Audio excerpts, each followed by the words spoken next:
കെട്ടിട നിർമ്മാണ മേഖലയിലെ പ്രധാന അസംസ്കൃത വസ്തുക്കളായ സിമന്റ്, മെറ്റൽ, എംസാൻഡ് തുടങ്ങിയ പ്രധാന അസംസ്കൃത വസ്തുക്കൾക്ക് അടിക്കടി ഉണ്ടാകുന്ന വിലവർധന ഈ മേഖലയിലെ വലിയ പ്രതിസന്ധി സൃഷ്ടിക്കുകയാണെന്ന് cement, bricks and interlock manufacturers association of Kerala ഭാരവാഹികൾ അറിയിച്ചു. തൊടുപുഴയിൽ നടത്തിയ വാർത്താ സമ്മേളനത്തിലാണ് സംഘടനാ ഭാരവാഹികൾ ഇക്കാര്യം വ്യക്തമാക്കിയത്. ഈ മേഖലയെ ആശ്രയിച്ച് ജീവിക്കുന്ന നൂറുകണക്കിന് സംരംഭകരും ആയിരക്കണക്കിന് തൊഴിലാളികളും പട്ടിണിയുടെ വക്കിലാണ്. കേവലം 290 രൂപയുണ്ടായിരുന്ന ഒരു ചാക്ക് സിമെന്റിന് ഇന്ന് മാർക്കറ്റിൽ 390 രൂപ മുതൽ 410 രൂപ വരെ വില വർദ്ധിച്ചു. 45 രൂപയ്ക്ക് കിട്ടിക്കൊണ്ടിരുന്ന ഒരു ക്യൂബിക് അടി മെറ്റൽ, പൊടി എന്നിവയ്ക്ക് 48 രൂപയായി വർദ്ധിച്ചു. അശാസ്ത്രീയമായ ഈ വിലവർദ്ധനവിൽ അടിയന്തരമായി ഇടപെട്ട് വിലവർദ്ധന പിൻവലിക്കണമെന്ന് അസോസിയേഷൻ സംസ്ഥാന നേതൃത്വം സർക്കാരിനോട് ആവശ്യപ്പെട്ടിരുന്നു. നാളിതുവരെ അനുകൂലമായി യാതൊരു തീരുമാനവും ഉണ്ടായിട്ടില്ല. നഷ്ടം സഹിച്ച് ഈ വ്യവസായം മുന്നോട്ട് കൊണ്ടുപോകാനാകാത്ത സാഹചര്യമാണ് നിലനിൽക്കുന്നത്. ഇതുമൂലം സിമന്റ് കട്ട, ഇന്റർലോക്ക്, കട്ടിള, ജനൽ, റിങ്, ഫെറോസ്ലാബ് തുടങ്ങിയ സിമന്റ് അധിഷ്ഠിത ഉൽപ്പന്നങ്ങൾക്ക് മെയ് 7 മുതൽ വില വർദ്ധിപ്പിക്കാൻ നിർബന്ധിതരായിരിക്കുകയാണെന്നും ഭാരവാഹികൾ പറഞ്ഞു.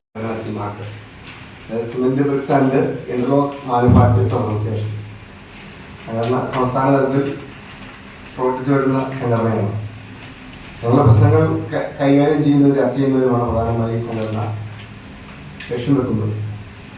ഏറ്റവും റീസെൻ്റ് ആയിട്ടുണ്ടായ പ്രശ്നം സിമന്റ് വില വർദ്ധിപ്പിച്ചിട്ട് 290 രൂപ നിന്ന സിമന്റ് വില ഇന്ന് 410 വരെ എത്തിയിരിക്കുന്നു. അപ്പം ഏതാണ്ട് 100 കണക്കിന് ആളുകൾ സംരംഭകരുണ്ട്. തൊടുപുഴ താലൂക്കിൽ സിമന്റ് കട്ട ഉണ്ടാക്കുന്നവർ, ഇന്റർലോക്ക് ഉണ്ടാക്കുന്നവർ, റിങ്, കട്ടിള, ജനൽ, ഫെറോസ്ലാബ്, ആ തരത്തിലുള്ള ആളുകൾ ഏറ്റവും അധികം ബുദ്ധിമുട്ടുന്നത് സിമന്റിന്റെ വില വർദ്ധന വന്നപ്പോഴാണ്. അപ്പോൾ ഏതാണ്ട് 115 രൂപ വരെ സിമന്റ് വില വർദ്ധിച്ചിട്ടുണ്ട്. ഇപ്പോൾ രാംകോ സിമന്റിനെ വിളിച്ചത് വീണ്ടും 25 രൂപ നാളെ മുതൽ വർദ്ധിക്കുക എന്നാണ് അറിയാൻ കഴിഞ്ഞത്. അപ്പോൾ ഇന്നത്തെ ബില്ല് 25 രൂപ വർദ്ധിപ്പിച്ചിട്ടാണ് ബില്ലടിക്കുന്നത്. അപ്പോൾ ഈ വിഷയത്തിൽ ഞങ്ങളുടെ സംസ്ഥാന നേതൃത്വം ബഹുമാനപ്പെട്ട ഗവൺമെന്റുമായി ബന്ധപ്പെട്ട് എന്തെങ്കിലും അടിയന്തരം ഇടപെടണം എന്നാവശ്യപ്പെട്ട് മാസങ്ങളായി. പക്ഷെ ഒരു തീരുമാനം ഉണ്ടാക്കപ്പോഴാണ് ഇതിൽ ഞങ്ങൾക്കിത് നഷ്ടം സഹിച്ച സംഭവം മുന്നോട്ട് കൊണ്ടാൻ കഴിയാത്ത സാഹചര്യമുള്ളത്. ഞങ്ങളെ ആശ്രയിച്ച് നൂറുകണക്കിന് തൊഴിലാളികൾ, അത് ഇതര സംസ്ഥാന തൊഴിലാളികളുണ്ട്, മലയാളികളായ തൊഴിലാളികളുണ്ട്, മുന്നോട്ട് പോകാൻ കഴിയുന്നില്ല.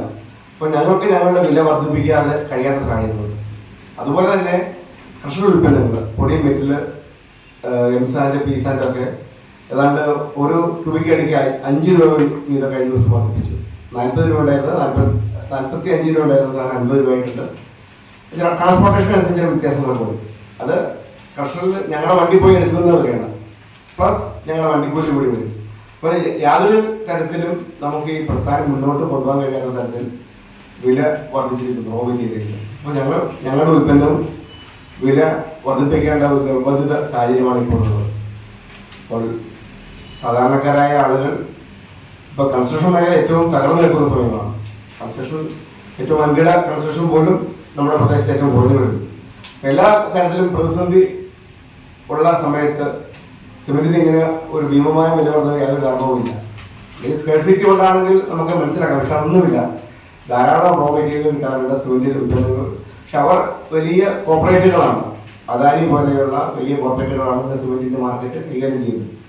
അപ്പോൾ ഗവൺമെന്റ് തലത്തിൽ ഇടപെട്ട് അതിന് ശാശ്വത പരിഹാരം കാണുമെന്നാണ് ഞങ്ങൾ പ്രതീക്ഷ. നടന്നില്ല. വാർത്താ സമ്മേളനത്തിൽ association Thodupuzha taluk president Prince Chacko, treasurer Shibu PT, സംസ്ഥാന കമ്മിറ്റി അംഗം AM ഹാരിദ്, രാഹുൽ PR എന്നിവർ പങ്കെടുത്തു.